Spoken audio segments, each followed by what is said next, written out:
Praise the lord. దేవుడు మిమ్మల్ని మీ కుటుంబాలని దీవించి అన్ని విధాలుగా ఆశీర్వదించును గాక.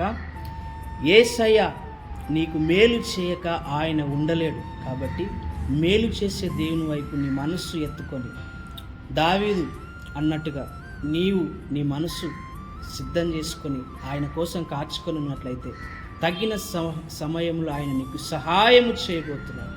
కాబట్టి ఈరోజు నీకు ఎవరు సహాయం చేయట్లేదు అని ఏదో విధమైన నీ అంతరంగంలో ఒకలాంటి చింత, బాధ, వేదన ఉన్నట్లయితే ధైర్యంగా ఉండు. ప్రభువు నీకు సహాయం చేయబోతున్నాడు. నీవు నీ కుటుంబము అన్ని విధాలుగా హెచ్చించాలా, ఆశీర్వదించబడాలని దేవుడు ఆశిస్తున్నాడు. కాబట్టి నిరుత్సాహపడకు, అధైర్యపడకు. యెహోవాను బట్టి ధైర్యము తెచ్చుకో. తద్వారా నీవు నీ కుటుంబము ఆశీర్వదించబడుతుంది. అనేకులకు నువ్వు దీవనకరంగా దేవుడు నిన్ను మార్చబోతున్నాడు. కాబట్టి విశ్వాసముతో ప్రభువును వెంబడించు. నీ విశ్వాసమే నిన్ను గణపరచబోతున్నది.